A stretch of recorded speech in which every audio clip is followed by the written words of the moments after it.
श्रीक्षेत्र में अनेक मठ रही आकलन अनुसार प्राय 40टी मठ रही क्षेत्र में मठगुड़िक श्री जगन्नाथ संस्कृतिर प्रचार सह श्री जगन्नाथ धर्मीय धारा प्रचार करिथांती। अन्यतम प्राचीन मठ होउछि झांजपिटा मठ। यह मठ प्राय 450 वर्ष तलर बोली गवेषक माने मत दियंती। पुरी लवणीखिया छक निकटस्थ पात्र साहिरे यह मठ प्रतिष्ठित होछि। कुहाजाए एबे जो स्थान रे मठ रही सेठारे अनेक वर्ष तले बण जंगल रही। किछि साधु सन्यासी दिवारात्र नाम संकीर्तन करुथिले। परवर्ती समय एठारे एबेकार मठ प्रतिष्ठा करा जायतिला।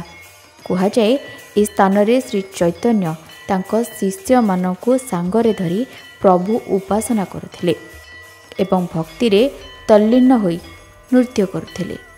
चैतन्यଙ୍କ किछि वर्ष परे वैष्णव उपासक श्री नरोत्तम ए स्थान को आसीथिले। से एठारे रही उपासना करिथिले। से ए स्थानर धूली को निज शरीर रे बोलुथिले एवं भक्त मानकु ए स्थानर महात्म्य संपर्क रे कहउथिले।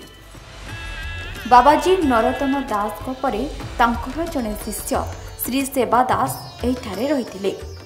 सेवादास प्रत्यह भोर समय श्रीमंदिर को जाउथिले एवं एक पित्तल निर्मित बड़ आकारर गिनी बादन करुथिले जार नाम थिला झांज। तांकर मूल लक्ष्य थिला श्री जगन्नाथଙ୍କ पवित्र मंगल आरती दर्शन करिबा पई सहरवासी को जागृत करिबा। एहा परठारु प्रत्यह मठरे दिवारात्र विभिन्न पारंपरिक वाद्य सह दिवारात्र नाम संकीर्तन करा जाउछि।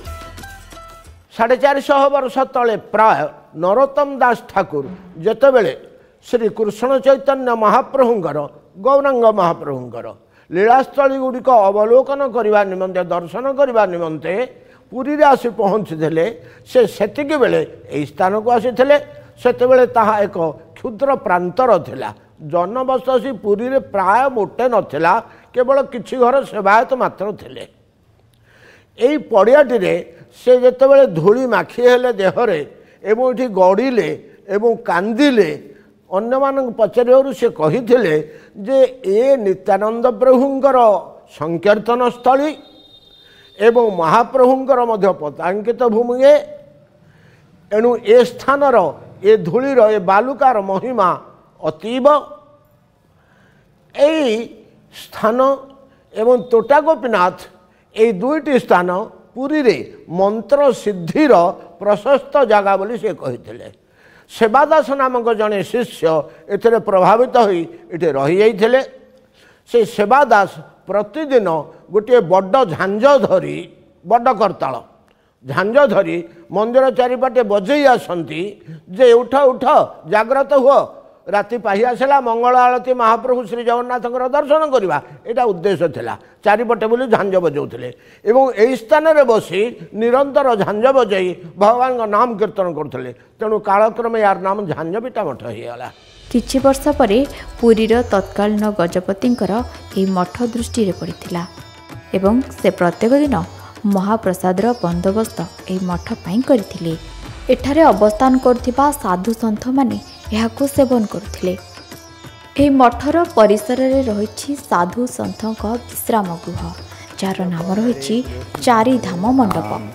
भजनिताय गौर राधे श्याम जप हरे कृष्ण हरे राम भजनिताय गौर राधे श्याम जप हरे कृष्ण हरे राम भजनिताय गौर राधे। सेहिपरि कांथरे अंका जाइछि अनेक प्राचीन चित्र जहाँ तत्कालीन समयर चित्रकला शैली को दर्शाउछि। सेठारे रहितिबा एक स्तंभरे श्री जगन्नाथ श्री बद्रीनाथ और रामेश्वरଙ୍କ चित्र रहिछि। तेणु एही सबु विशेषत्वरु एही मठर प्राचीनता और महानता बारी होई पड़ुछि। दर्शक बंधु आज अध्याय आमे जानिले झांझपिटा मठर विशेषत्व संपर्क रे। आगामी अध्याय आमे पुणी जानिबा आउ एक मठ संपर्क रे। विदाय नेबा पूर्व आमर अनुरोध आपण भक्ति ओडिशा देखु थांतु। भक्ति ओडिशा को फॉलो लाइक सब्सक्राइब करबा पई भूलंतु नहीं। जय जगन्नाथ।